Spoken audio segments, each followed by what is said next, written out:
Alright, let's talk about something serious. Getting older. Specifically, the fear and misunderstanding around nursing homes. The reality isn't always smiling faces and bingo. There are hard truths those brochures don't show. We're peeling back the layers, sharing real experiences to prepare you. Subscribe to Wise Reflections for honest conversations. We're unpacking 7 hard truths about nursing homes. Understanding these truths helps you make informed decisions for yourself and loved ones. Let's get into it. Let's talk about the loss of independence when moving into a nursing home. At home, you get up when you want, eat what you want, and follow your own rules. But in a nursing home, suddenly, meals are scheduled. Lights out are at a set time. Those tiny freedoms that make up your day start getting snipped away. You go from a house full of memories to a small room. Your world shrinks. Every action is governed by rules. The human spirit needs to feel in control. Losing that can feel like losing a piece of yourself. It's the small stuff that can break your heart. You can't rearrange furniture or bake cookies at 10 o'clock at night.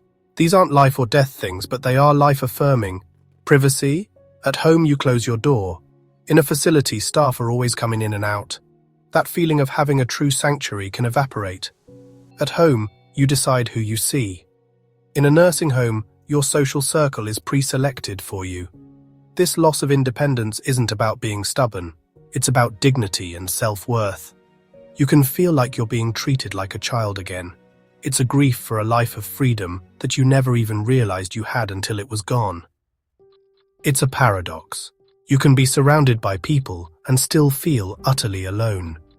Loneliness isn't about the absence of people. It's about the absence of connection.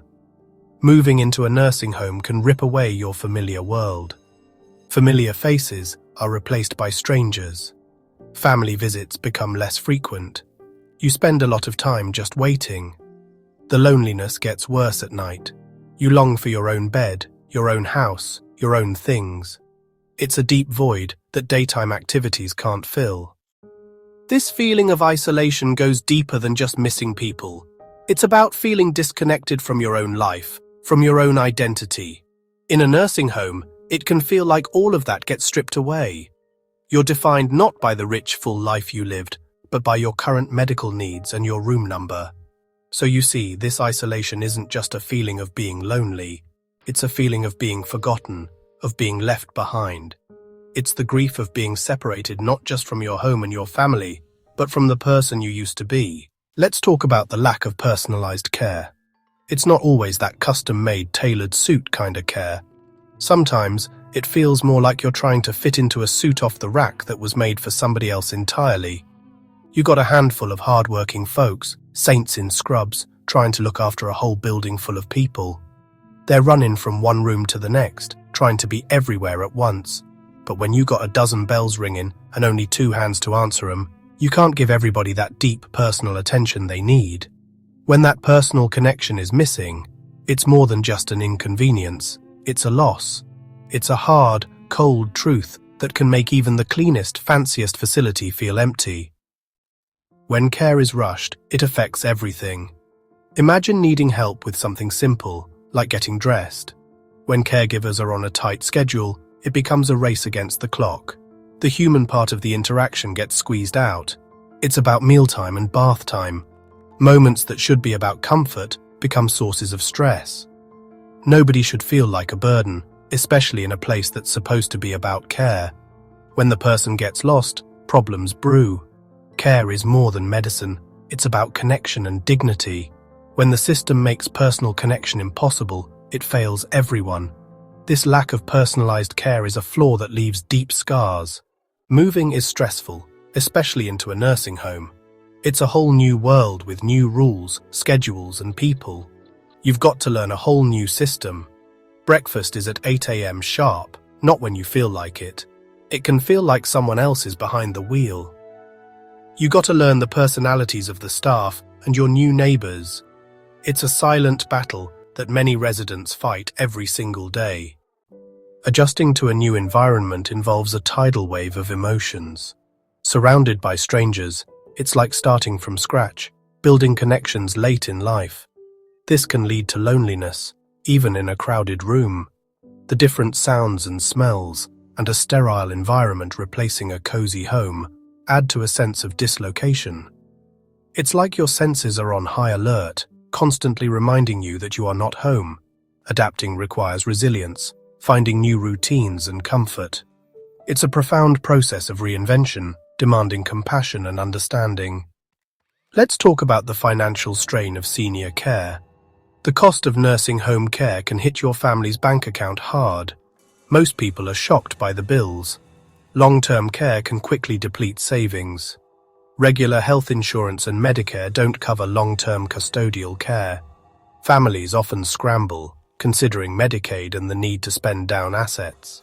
The financial and emotional stress on families is immense, creating difficult choices. But wait, it gets even more complicated. It's not just the big monthly bill you have to worry about. Oh no, it's all the little hidden costs that pop up, the things they don't always tell you about on the glossy brochure. You might have to pay extra for things you thought were included. Things like getting your hair done, or having your laundry done a certain way, or getting help with transportation to a doctor's appointment. These little extras can add up to hundreds, even thousands of dollars a year. It's like you're constantly getting nickel and dimed at a time when you're already stretched to your absolute financial limit. And this financial strain has a profound psychological effect on the resident. They know how much this is costing their family. They can feel the weight of it every single day. They might start to feel like a burden, a financial drain on the people they love most. This can lead to feelings of guilt, of shame, of worthlessness. They might stop asking for things they need because they don't want to cost too much. They might pretend they're okay when they're not, just to ease the perceived burden on their children. The financial cost becomes an emotional cost, a heavy toll on their spirit and their sense of dignity. For the family, the struggle is just as real. They're making incredible sacrifices. They might be delaying their own retirement, dipping into their kids' college funds, or taking on extra work just to make ends meet. They do it out of love, of course they do. But the constant financial pressure takes a toll. It can lead to burnout, to resentment, to a feeling of being trapped. They're caught between their love for their parent and the harsh reality of the checkbook. It's a tightrope walk over a financial canyon, and it's exhausting to maintain that balance month after month, year after year. So when we talk about the financial strain, it's so much more than just numbers on a page. It's about the emotional wreckage that this financial pressure can cause. It's about the loss of a lifetime of savings. It's about the guilt and the stress that can poison family relationships. It is without a doubt one of the cruelest and most difficult truths about the nursing home system. It forces families into impossible situations and leaves everyone feeling the strain. It's a problem with no easy solution, and it's a heavy, heavy cross to bear for everyone involved. And that's the bottom line. Alright, let's get real about this next hard truth. We're talking about limited activities and stimulation. See, you spend your whole life building a world for yourself. You got your hobbies, your passions, the little things that get your mind going. Maybe you're a whiz at crossword puzzles, or you love getting your hands dirty in the garden. Maybe you just like sitting on your porch, watching the world go by, thinking your own thoughts. That's your rhythm. That's what keeps the engine running. But when you move into a place like a nursing home, sometimes that engine starts to sputter. Not because it's old, but because it ain't got no fuel. Now, I'm not saying these places are run by folks who want you to be bored. They try. They really do. They'll have a bingo night, maybe a little arts and crafts session where everybody's making the same macaroni necklace. And that's nice. That's sweet. But let me ask you this. When was the last time a game of bingo really challenged your intellect? When did it make you feel like you accomplished something truly meaningful? The human mind is a powerful thing, y'all. It needs to be stretched. It needs to be tested. It needs more than just passing the time. It needs to be engaged. That's the difference between living and just existing. Think about it like this. Your brain is a muscle. If you stop using it, what happens? It gets weak. It atrophies. The stimulation you get from navigating your own life, deciding what to cook for dinner, fixing a leaky faucet, debate in politics with your neighbor. That's all exercise for the mind. When all those little challenges are taken away, and the schedule is the same, day in and day out. Tuesday looks like Thursday, and Saturday feels like Monday. It can create this mental fog, this sense that the world is shrinking around you, and all the vibrant colors are just fading to gray. And that's a dangerous place for the spirit to be. Because when the mind ain't stimulated, the heart gets heavy. You start to feel like you're just a passenger on a slow-moving train to nowhere. You lose that spark, that get up and go that defines who you are. The lack of mental heavy lifting, the absence of real, meaningful engagement. It does more than just make you bored. It can make you feel dull. It can make you feel like the best parts of you are being put on a shelf to collect dust. And nobody deserves to feel like that. Now let's dig a little deeper into this. The world is a big, beautiful, complicated place. But for many folks in a nursing home, that world can shrink down to the size of a single building. The walls of your room, the hallway, the dining hall, that becomes your entire universe. You ain't going down to the corner store for a newspaper. You're not taking a stroll through the park to see the seasons change. The spontaneous little adventures that make life rich and unpredictable, they're gone, replaced by a predictable, controlled, and frankly, a much smaller environment.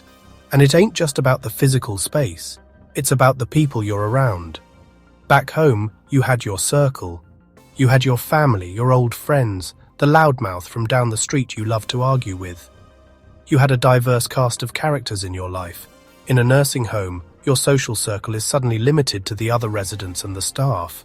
Now, you might make some wonderful new friends, I'm not denying that. But the variety is gone. The rich tapestry of relationships you spent a lifetime weaving can start to look a little thin, a little one-note. This lack of new experiences can have a profound effect. Life is about learning, growing, seeing new things. But when your days are filled with structured, often repetitive activities, that growth can stagnate. You're not hearing new stories from the outside world. You're not debating current events with people from different walks of life. The well of new information and fresh perspectives can run dry. It's like eating the same meal for breakfast, lunch, and dinner every single day. At first, it might be okay, but after a while, you start to crave some different flavors. And that craving is a sign that your spirit is still hungry. It's a sign that you need more. The human soul wasn't designed for a loop. It was designed for a journey. When the journey gets stuck on a single repeating track, it's easy to lose your sense of purpose. The lack of new sights, new sounds, new ideas, and new faces isn't just a matter of boredom. It's a matter of spiritual and intellectual starvation. It's a hard truth that the very environment meant to keep you safe can also be the one that keeps you from truly living. And now we've come to the heaviest truth of them all, the one that sits deep in your soul and weighs you down. We're talking about regret and the emotional toll this decision can take. This ain't about the food or the activities anymore. This is about the heart. For many elderly folks, the move into a nursing home isn't just a change of address. It feels like a final surrender. It's the moment they look back on their life and wonder, is this it? Is this how my story ends? And that question, y'all, that question can break a person. The regret can come from so many places. Regret for not fighting harder to stay home. Regret for feeling like a burden to their children, even if their kids say they aren't. Regret for selling the family house, the place where they raised their babies, celebrated holidays, and weathered life's storms. Every corner of that house held a memory, a piece of their history. And now it's gone, replaced by a single room that feels sterile, impersonal, and completely devoid of their own story. That's a pain that runs deeper than any physical ailment. And it's not just the resident feeling it, the family feels it too. The children carry a tremendous weight of guilt. They lie awake at night wondering, did I do the right thing? Could I have done more? Is Mum happy? Is Dad okay? They visit and put on a brave face, but they see the sadness in their parents' eyes. They feel the distance that wasn't there before. This decision, no matter how necessary it might seem from a practical standpoint, can create an emotional chasm between family members, filled with unspoken regrets and a whole lot of what-ifs. This emotional toll is a quiet storm. It's not something you can see on a medical chart. There's no pill you can take for a broken heart or a spirit filled with regret. It's a constant, low-grade ache. It's the feeling of looking in the mirror and not recognizing the life you're living. It's the profound sadness of feeling like you've lost control over the final chapter of your own book. And that, my friends, is arguably the hardest truth of them all, because it's a wound that time doesn't always heal. Let's talk about this emotional toll, this grief, because that's what it is. It's a form of grief. You're grieving the loss of your home, your independence, your former life. You're grieving the future you thought you would have, growing old in your own comfortable space, surrounded by everything you hold dear. It's a living bereavement. You're still here, but the life you knew is gone. And just like any other form of grief, it comes in waves. Some days are okay, but other days, the sadness can be completely overwhelming, pulling you under. This grief is often silent. Who do you talk to about it? The staff is busy, and you don't want to complain. Your kids are already feeling guilty, and you don't want to add to their burden. So you hold it in. You put on a smile for visitors. You say everything is fine, but inside, you're screaming. This unspoken grief is incredibly isolating. It builds a wall around your heart, making it hard for love and connection to get in. You feel like nobody truly understands the depth of your sorrow, the profound sense of loss you're carrying every single day, and this can lead to serious emotional and mental health issues. Depression and anxiety are rampant in nursing homes, and it ain't just because of old age. It's a direct result of this massive life-altering transition and the grief that comes with it. It's the feeling of being uprooted and replanted in foreign soil. You might survive, but will you ever truly thrive again? The constant feeling of being out of place, of not belonging, erodes your sense of self-worth. It makes you feel invisible, like a ghost haunting the hallways of someone else's life. So when we talk about the emotional toll, we're not just talking about a little bit of sadness, we're talking about a deep, existential crisis. It's the struggle to find meaning and purpose in a life that feels like it's been stripped of everything that once defined it. It's the daily battle against despair, and while the physical needs might be met, the meals are served, the medicine is given, the needs of the soul are often overlooked, and the silent, emotional suffering of our elders in these situations is a tragedy that we, as a society, need to look at, acknowledge and address with compassion. Whew, that was a lot, I know. We've walked through some heavy truths today, y'all. From the loss of independence to the deep, emotional toll of regret. These are the realities that often get swept under the rug when we talk about elder care. These aren't just points in a video. These are the real-life experiences of our mothers, our fathers, our grandparents. These are the stories of the people who built the world we live in. And they deserve for us to listen, to understand, and to think, really think, before these monumental decisions are made.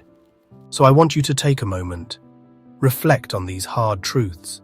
This ain't about scaring you, it's about preparing you. It's about arming you with knowledge and empathy. The path of aging is one we will all walk, in one way or another. By understanding the potential pitfalls, we can work harder to find better solutions. Solutions that honor dignity, that prioritize connection, and that nurture the human spirit until the very end. The conversation doesn't end here. This is where it begins. It starts with awareness and a commitment to do better for our elders. Now I want to hear from you. This is a community and your wisdom matters. Have you or a loved one had experiences with nursing homes? What are some of the truths you've learned along the way? What advice would you give to someone facing this difficult choice right now? Jump down in the comments section and share your story. Your experience could be the very thing someone else needs to read today. Let's learn from each other, let's support each other, because that's what community is all about. Thank you for sticking with me and for taking the time to listen to these important reflections. It means the world. If you found value in this conversation, do me a favor and hit that subscribe button for wise reflections. We're all about diving deep into the topics that matter, offering insights that can hopefully make this journey of life a little clearer. Until next time, y'all, take care of yourselves and please take care of each other. God bless.